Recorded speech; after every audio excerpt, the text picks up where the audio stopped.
Olá, meu nome é Leandro Sarai, eu sou da área jurídica, mas eu estou aqui com o professor Nasser Kassim Hamadi. Nosso objetivo aqui hoje é apresentar um novo curso que a gente vai lançar em breve.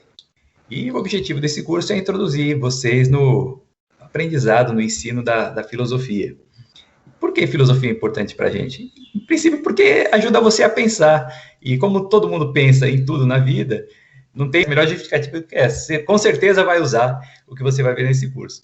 Mas ninguém melhor para falar do objetivo desse curso, do formato dele, do que o professor Nasser.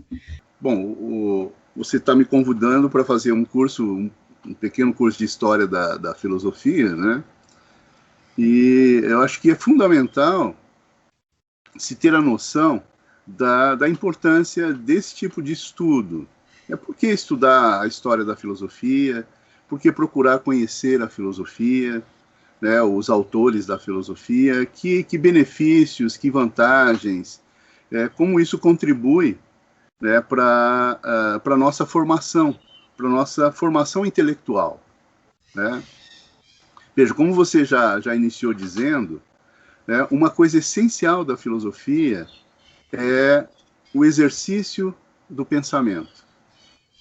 Isso pode parecer uma coisa simples em princípio, mas é algo extremamente complicado, extremamente elaborado, difícil, quando a gente pensa na possibilidade que o pensamento traz, né? Então, embora todos nós pensemos cotidianamente, tenhamos um monte de solicitações para pensarmos algo, o exercício do pensamento conduzido com maior sofisticação, né, é feito pela filosofia, né? Então, embora todos pensemos cotidianamente, pensar com um certo rigor, com um certo critério, com cautela, com profundidade, né, a gente só aprende de fato quando a gente acompanha o pensamento ou o exercício do pensamento realizado e feito pelos grandes autores, né, pelos grandes intelectuais, pelos grandes filósofos que a humanidade já produziu. Então, acompanhar o pensamento dos grandes filósofos é algo fundamental para que nós treinemos o nosso próprio pensamento, né, para que a gente aprenda primeiro a nos concentrarmos com maior intensidade no desdobrar de que o pensamento é possível, né, de como ele se encaminha. E veja, quando a gente vê isso feito por indivíduos com uma habilidade e um poder, um potencial racional muito grande, que é o caso da filosofia, né, isso nos serve de parâmetro, de algo orientador no exercício do nosso próprio pensamento.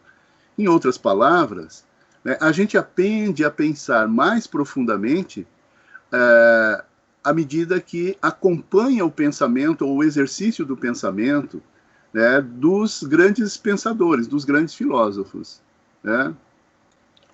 E acho que um dos propósitos desse curso deve ser exatamente esse: acompanhar o percurso histórico, né, desse exercício tão específico, tão especial do pensamento, desde quando ele começou, né, até chegarmos à nossa contemporaneidade, né? Então, seguirmos um itinerário que do começo, né, da filosofia ou desse específico exercício do pensamento até a contemporaneidade. Obviamente, isso requer uma série de informações de natureza histórica, né, e algumas explicações a respeito do conteúdo de determinados pensamentos. Porque um dos objetivos fundamentais de quem se propõe a fazer um curso dessa natureza ou estudar a filosofia é exatamente ter acesso, ir direto à fonte, né, do pensamento, onde ele está manifesto, de que maneira ele se apresenta. Então, um dos ideais do estudo da filosofia é você se aproximar dos autores, né? Você ler os autores efetivamente, né? Aprender a fazer isso e se familiarizar com o pensamento dos grandes filósofos, colher todas as informações ou acompanhar o exercício de pensamento que eles fizeram, né? Veja,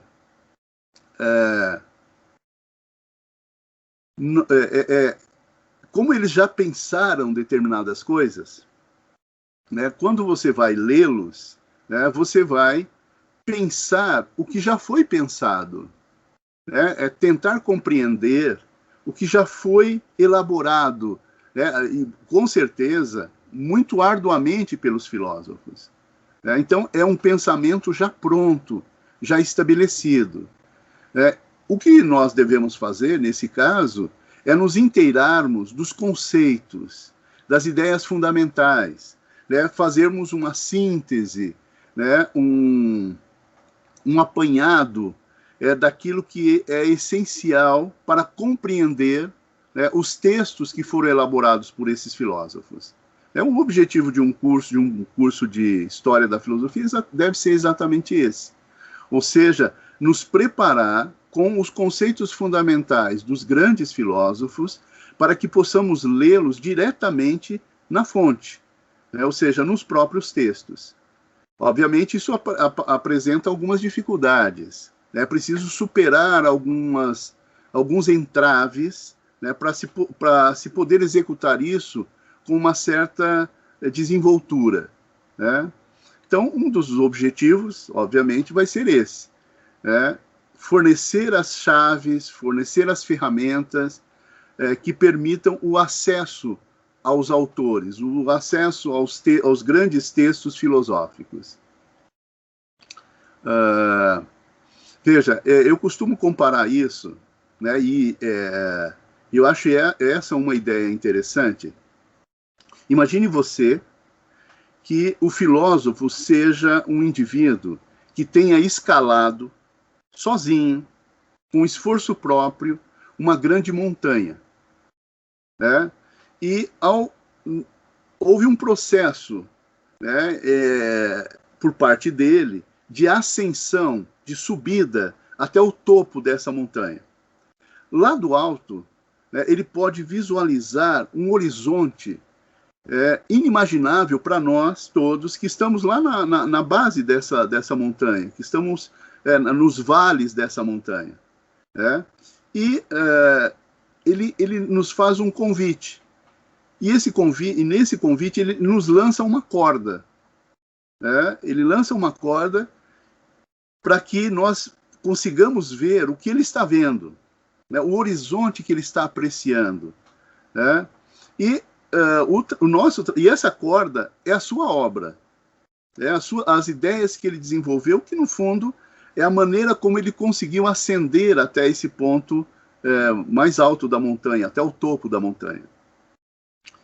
E o que nós devemos fazer para vermos o mesmo horizonte que ele está vendo é segurar nessa corda, né, nos esforçarmos um pouco, para ascendermos até esse ponto mais alto, né? Porque quem já fez isso, né, quem já experimentou essa experiência, quem já vivenciou essa experiência, sabe, né, da grande riqueza, da beleza desse novo horizonte, né?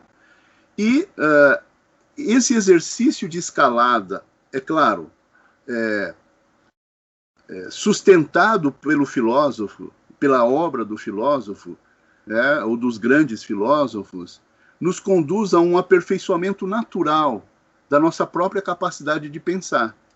À medida que nós ascendamos junto com ele, ou que ele vá puxando essa corda, né, ou que nós venhamos a nos esforçar um pouquinho, né, segurando nessa corda, para subir até lá em cima, nós vamos treinando a nossa capacidade de pensar, né? Nós vamos modulando ângulos de observação, dimensões de realidade, que só é possível e só existe na filosofia.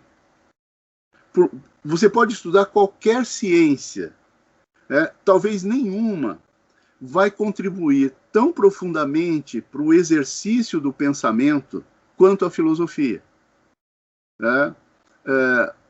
Acompanhar os pensadores mais poderosos, os mais ricos, os mais capazes, os mais desenvoltos pensadores, nos coloca numa condição de exercitarmos o nosso próprio pensamento. Veja, e nos exercitarmos não só em atingir a profundidade de visão de horizonte que ele conseguiu, mas também, fundamentalmente, de executarmos um exercício muito próprio, muito sofisticado, que nós não praticaríamos se nós não nos dispuséssemos a ler os filósofos. Então, esse é o único caminho, esse é o único mecanismo e o mais respeitado, o mais considerado, o mais reconhecido, que já existiu e que existe na história da cultura humana. Quando você estuda uma ciência específica, obviamente, você também aprende a pensar determinadas coisas. Mas nada como a história da filosofia ou o exercício do pensamento filosófico que te coloca em dimensões de observação da realidade totalmente diferentes, incomuns, poderíamos dizer até meio antinaturais, que permite uma flexibilização do nosso pensamento. Nós, à medida que estudamos a filosofia, nos tornamos mais humildes, porque você começa a ver um leque de possibilidades de pensamento, de ângulos de observação rigorosamente estabelecidos, profundamente estabelecidos do ponto de vista da racionalidade, do uso rigoroso do pensamento. E isso nos prepara, e isso nos forma, nos molda, para quando formos pensar algo, que adotemos critérios, regras, princípios, que sejam similares àqueles que foram adotados pelos grandes filósofos, pelos grandes pensadores. Então, a história da filosofia, em princípio, é interessante, é importante, é significativa em função disso. Ou seja, não basta apenas você saber que houve um filósofo chamado Sócrates, Platão, Aristóteles, Kant, Hegel, etc. O importante é você se preparar, ou ao menos esse eu creio que deva ser um dos nossos propósitos e objetivos, nos prepararmos com algumas ideias, com alguns conceitos que nos permita o acesso às obras desses indivíduos. Então, uma coisa, acho que fundamental, que nós devemos fazer é fazer algumas indicações, eventualmente, de bibliografia ou de alguns textos que sejam significativos e relevantes a respeito dos grandes filósofos, para que, eventualmente, as pessoas possam, ou aqueles que estiverem acompanhando o curso, possam fazer pequenas leituras e entender exatamente o que nós vamos falar aqui. Uma outra coisa que é fundamental, e às vezes isso é meio estranho para as pessoas, que é a seguinte: a filosofia tem um princípio, eu diria assim, que seria o princípio da fidelidade. Em que sentido? Veja só, se você quiser falar de um determinado autor, é preciso necessariamente, de maneira irrevogável, que você o conheça. Mas que você o conheça diretamente, que você tenha lidado diretamente com os textos dele. Ou seja, você quer falar do pensamento de alguém, é preciso que você saiba do que você está falando. Obviamente, isso implica que você conheça o próprio autor. Nós temos, né, ao estudar a filosofia, um pequeno obstáculo, porque os grandes autores, os grandes filósofos, produziram as suas obras em línguas diferentes. Então, nós temos no início da filosofia, a filosofia sendo escrita com a língua grega. Posteriormente, ela passa a ser escrita, ou aparecem grandes autores escrevendo em latim, né? E na modernidade, ela começa a escrever em francês, em inglês, em italiano, em alemão, em espanhol. Né? Então, a língua da filosofia, ou as línguas da filosofia, né, são inúmeras. Né? E, obviamente, se você quiser ser fiel a um pensador, a um pensamento, é preciso que você vá no original.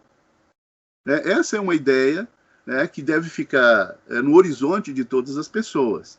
Ora, se um filósofo emitiu o seu pensamento, desenvolveu os seus raciocínios, né, as suas elucubrações em grego, né, o ideal é, tanto quanto possível, que você entenda, né, o que você procure se aproximar, ainda que direto ou indiretamente, desse pensamento com a terminologia, com as palavras que o próprio autor se utilizou.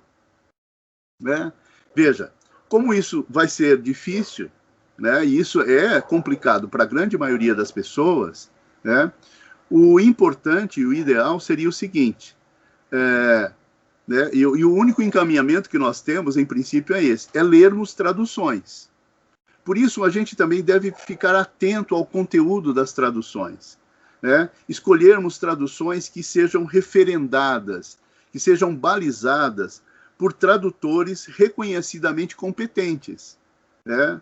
Embora possa haver muitas traduções de muitos textos, o ideal, o importante, é você procurar a melhor tradução ou aquela mais razoável. Obviamente que não existe uma tradução perfeita. Né? Sempre se farão novas traduções dos grandes textos. Né? Então, começar... Uma das coisas que nós fazemos, né, que nós faremos provavelmente, será algumas indicações bibliográficas. Ou seja, se você for fazer a leitura, né, que você procure, né, determinadas traduções que já são reconhecidas como bastante razoáveis ou bastante competentes. Né? Bom, nós vamos anteceder, eu creio que o que se deva fazer é anteceder esse curso, esse encaminhamento, com alguns breves apanhados de natureza histórica, algumas explicações de pequenos detalhes de datação, de produção de determinadas obras, que, embora sejam informações secundárias relativamente à filosofia, mas elas são importantes para que você possa entender, né, como que determinados livros e determinadas obras chegaram até nós. Né? Bom, com os seus pedidos, né, Leandro, com as suas perguntas, né, eu poderia orientar melhor, né, o nosso encaminhamento aí desse percurso histórico. Né? Pode deixar que pergunta não vai faltar. Ótimo. Vai ser muito bacana mesmo. Eu espero ansiosamente aí. Eu acho que o pessoal vai gostar bastante. E vai ser muito útil para toda a comunidade acadêmica, principalmente, mas é uma coisa que ajuda qualquer pessoa. Sim. E então, mais, Nasser. Até mais. Continuamos depois.